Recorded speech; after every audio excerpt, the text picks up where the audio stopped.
দর্শক আমন্ত্রণ জানাচ্ছি চ্যানেল 24 এর নিয়মিত আয়োজন মুখোমুখিতে। মুখোমুখিতে প্রতিবারই আমাদের সাথে থাকে একজন বিশেষ অতিথি। আমরা একটা বিশেষ বিষয় নিয়ে কথা বলি। আপনারা জানেন যে 2013 সালে রানা প্লাজার ঘটনা ঘটেছে। সেই ঘটনার আজকে 10 বছর। তো সেই ঘটনার প্রেক্ষাপট, এরপরে বাংলাদেশে কারখানা, বিশেষ করে তৈরি পোশাক শিল্প থেকে শুরু করে অন্যান্য রপ্তানিমুখী যেসব শিল্প রয়েছে এবং ব্যাকওয়ার্ড ফরওয়ার্ড লিঙ্কে যে নানান ধরনের পরামর্শ ছিল, সেগুলো বাংলাদেশ কতটুকু এগিয়েছে না গিয়েছে। আইএলও এখানে কাজ করছে, যুক্তরাজ্য, যুক্তরাষ্ট্র থেকে শুরু করে কানাডা সবাই কাজ করছে। তো আজকে আমরা কথা বলবো সার্বিক বিষয়ে কতটুকু বাংলাদেশ এগিয়েছে, আরও কি করার আছে, কি কি চ্যালেঞ্জেস আছে, ট্রেড ইউনিয়ন কিংবা লেবার রাইটস, এই প্রতিটি ইস্যু নিয়ে আমরা কথা বলবো। আর এই সব ইস্যু নিয়ে কথা বলার জন্য আমাদের সাথে ওয়াশিংটন ডিসি থেকে যোগ দিয়েছে US Department of Labor deputy under secretary for international affairs জিয়ালি। Welcome to the show. Good to see you. Good to see you too. So I hope you're doing great. I'm sorry. Right. So it's been 10 years of Rana Plaza event, and after that, lot been done. There were a lot of complaints and there are a lot of progress as well, but still there are some challenges. So from the Department of Labor, which plays a significant role for labor throughout the world, I want to know from you how far Bangladeshi really have gone after Rana Plaza accident, and do you really think that the lesson Bangladesh industries have learned is truly realized? Do you see that reflection? Yeah, thank you so much for that question. And as we approach the 10-year anniversary of the tragedy in Rana Plaza, I think it's really important for us to take stock of what lessons have been learned. And I would say that on the one hand, there has been tremendous progress in really important areas with respect especially to fixing safety hazards at many of the inspected ready-made garment factories, especially those that were part of the legally binding accord. And so this was the progress that was made. The brands came together with unions, with government, and there was a tremendous effort made to improve some of the safety hazards. However, clearly not enough progress has been made. And there are important fronts of workplace safety, still work to be done, labor inspection and enforcement, payment of wages and overtime, and most important, the rights to form unions, to form independent and democratic unions, free of interference from government or from employers. So I think that's sort of where we stand 10 years after the tragedy. Even at some of the exporting ready-made garment factories, there are a significant number of hazards that still need to be remediated. And the most important are installation of fire alarm systems, fire suppression systems, and structural strengthening of buildings. Mm-hmm. But we also know, that the improvements in industrial safety have not necessarily carried over into the non-export sector, into other industries. Mm-hmm. And I'm sure you all know that just last week there was a massive fire at the Banga Bazaar clothing market in Dhaka, destroyed thousands of shattering livelihoods. And of course, in the not too distant past, there was the explosion at the SEMA oxygen plant, the fire in Chittagong in 2022, and the Ha-Meem food factory in 2021. So all of these should really be warning signs. These are not incidental, they're not coincidental, but they underscore the need for stronger inspections and enforcement of labor laws across all industries and sectors.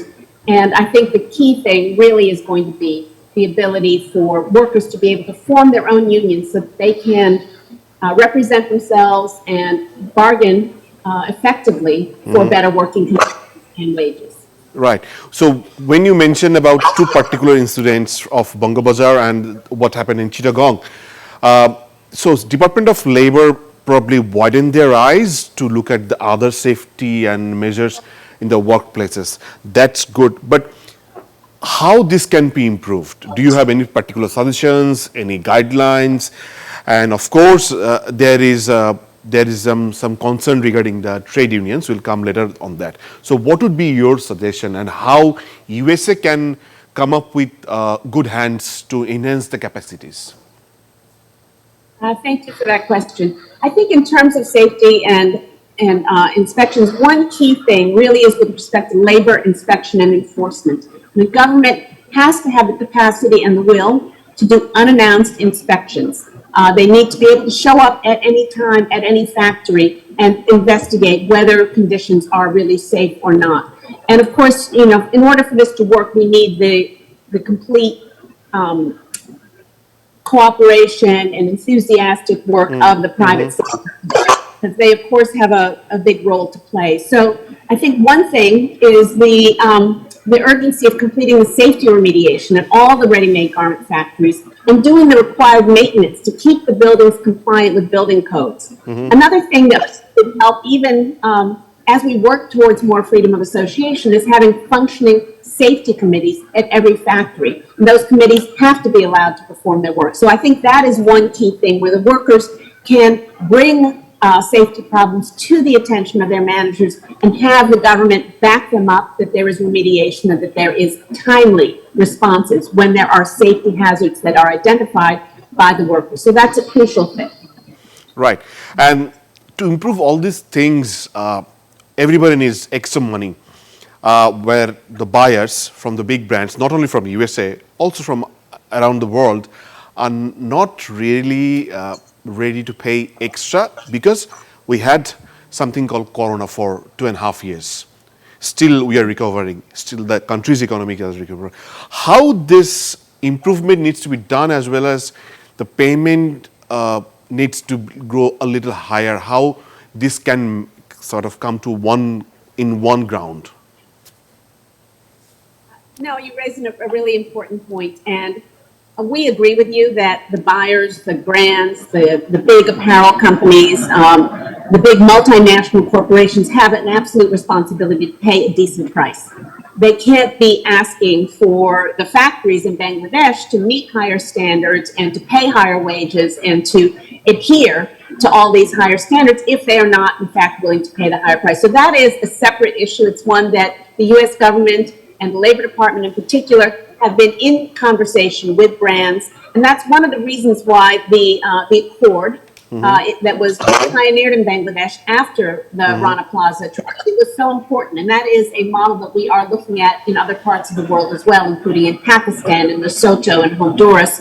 What we really want to do is to bring the brands and the companies, their reputation is at risk. Right. After the Rana Plaza disaster, those big brands that had production in that building were all raked over the coals, as they should have been. It is their responsibility, ultimately, to know what is in their supply chain, to remediate what's in their supply chain, but also, as you say, to pay a price that will allow the factories on the ground to be in compliance.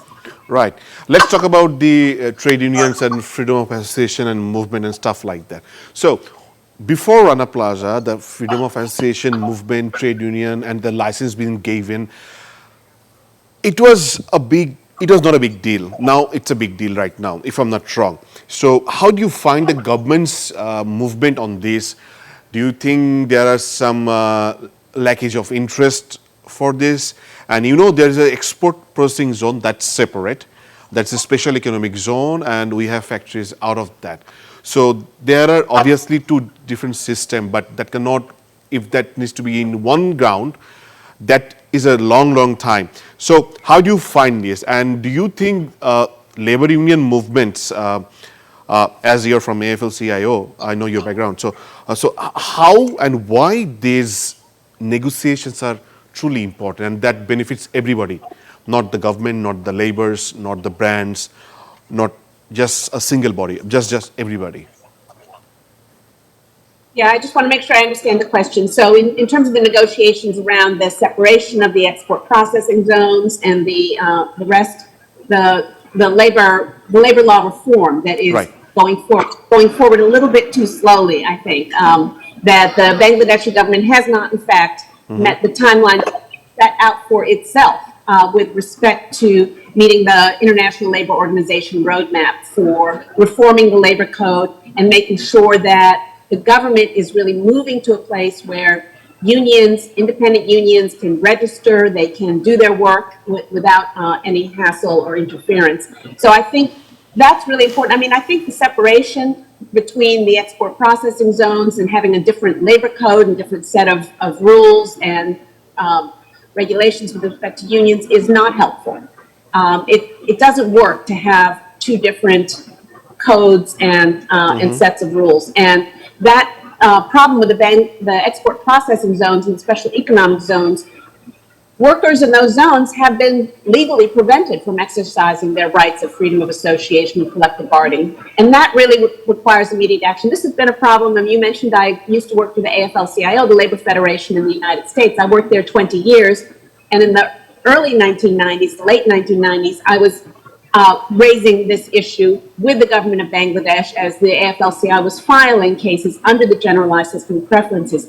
Bangladesh is out of compliance with its international obligations, and it's not okay. So this is something that we really hope that the government can take seriously and also make the kind of progress on the benchmarks that the International Labor Organization, that the Bangladeshi government has already agreed to. We're also hearing that there's increasingly trouble with independent unions facing difficulties, delays, or rejection when they're trying to register factory-level unions. We know that there have been criminal charges brought against prominent labor leaders just for supporting workers in exercising their right to form independent unions. So these really raise serious questions about whether the Bangladesh government is really committed to the international labor rights of freedom of association and the right to assembly. And those are, as I said, they're fundamental to democracy, they're fundamental to economic growth, they're fundamental to Bangladesh really being able to take its place on the global economic scene, which it deserves and which it should have. Right. So recently Bangladesh has presented the report to ILO in last March, and they try to, as you know, they submitted a plan for 5 to 6 years, and then they reported. So how do you find this report and the roadmap? How far Bangladesh do you think really have gone? And of course there are challenges. So you're all talking about challenges. So how far do you see Bangladesh is going? I have to say, at the end of the day, that Bangladesh has submitted now 4 progress reports since 2021, that there are limited and unsatisfactory improvements. There are 4 priorities: labor law reform, including for the export processing zones, trade union registration, labor inspection and enforcement, and addressing unfair labor practices. And I think, especially on the trade union registration and the labor law reform, maybe on all 4 of these, there really has not been adequate progress. And the amendments to the Bangladesh Labor Act were due in December of 2022, so we're already several months behind schedule on that. So I know that the workers and their organizations in Bangladesh and globally are regularly raising matters and complaints before the International Labor Organization. So at the ILO, this has been a subject of a lot of scrutiny and conversation. So we encourage the government to redouble its efforts to keep to its commitments that it made under the ILO roadmap, so that there won't be further scrutiny and criticism over the lack of progress. Right. So, and there is some complaints and there is some criticism as well that US is using this labor tool as their political tool. What would be your take on that? I think that's not right. If I frame this question in this way, this USA is using this labor standard or whatever you call it, trying to put some political pressure on Bangladesh as they talk about always democracy and sustainability and things like that. I would disagree that this is a politically motivated move. And first of all, you know, the United States isn't asking Bangladesh to meet U.S. standards. It's asking Bangladesh to meet the ILO standards, the International Labor Organization standards. Bangladesh is a voluntary member of the International Labor Organization that has taken on its obligations. So this is part of the international consensus, the tripartite consensus with business, unions, and governments at the table at the ILO. The second thing is that, honestly, I would say to you that this work about trying to strengthen labor rights in Bangladesh and trying to bring Bangladesh into compliance with its obligations is about wanting Bangladesh to be a strong partner. Bangladesh obviously is a strong exporter. A lot of American companies operating in Bangladesh. But this is happening not just in the United States, but all over the world. There is increased scrutiny on global supply chains. We see it in the European Union, in Canada, in Australia, in Japan. There's a lot of talk about what does this mean, and a lot of both companies, corporations are coming under increased scrutiny, but governments are as well. And if Bangladesh wants to be in a place to take advantage of globalization and markets abroad, it has to do its part, and it has to be in compliance with these internationally recognized labor rights. And we think this is for the best. It is about a strong, vibrant democracy. It is about good working conditions. It is about being proud of the work that's happening, knowing that those exports are not coming at the expense of workers who can't raise their voice, who can't criticize, who can't bargain collectively. Right. So I think Bangladesh is not the single country whose GSP been suspended. I think India is one of those countries in South Asia, and few other countries in the world GSP been suspended. Now, in the case of Bangladesh, when it's been suspended, it's suspended immediately after Rana Plaza accidents. That's probably 27th of June in 2013, if I'm not wrong. So Bangladesh have done a few progresses. When they go and submit their papers, the USTR gives new recommendations and stuff like that. Labor is also part of it. So why GSP really matters to Bangladesh, though the ready-made garments is not part of GSP facilities, but why? If you kindly explain again. I want to make sure I understand the question. So the question is, why should GSP matter to Bangladesh? Yeah, right. Well, I think the generalized system preferences, which is the preference program for developing countries, that gives better tariff rates, not on every sector. And so, as you mentioned, does not include apparel, ready-made garments, but it is really about a relationship and about an engagement. And so, when countries, of course, want better access to the U.S. market, but also, I think being in compliance with internationally recognized labor rights is part of what it means to be part of the international community. And so this is really just a way of holding countries to standards that they have already agreed to through international bodies, voluntarily agreed to these standards. And so, for the United States, American consumers and politicians, the labor movement, want to be part of a global economy that we can feel proud of, where we know that our consumer purchases are not coming at the price of exploitation of workers who can't exercise their rights. So that's really what it's about. It's about actually wanting to be part of a different global economy, one where we can, our purchases can support a sustained economic development, can support climate-friendly change, that can support good jobs, decent work, and strong labor protections. Right. My last question to you: there is a commitment from Bangladesh. Yes, the progress is a bit slow. So, how this progress can be done due time, and what is the level of extended helping hand US will carry on to upgrading the whole scene? I'm sorry, repeat the question. Okay, my question is the commitment level from Bangladesh government to upgrade the system, and how far US can extend their help to upgrading the system. Yeah, well, I think that this is a moment in history when there is a real will to find strong partners that are going to want to make their own investments and can also hold up their end of the bargain, which is to say putting in place like the labor inspection and enforcement system and a trade union registration system that actually works. And I think Bangladesh is poised to be a strong partner to the United States. We hope it will be. If we can make progress in all of these areas. So I think I can't be more specific than that, but I do think that this is a moment when there are tremendous investments being made and a real desire to elevate Bangladesh in the global system. And that's why these high-level economic development conversations are happening, why the U.S. government has put more priority on Bangladesh, why the U.S. Labor Department has placed a labor attaché in Bangladesh, because we do value that relationship and we want it to be successful. Right, and what labor attaché will be really looking at? I mean, what will be the labor attaché's focus really looking at the scene?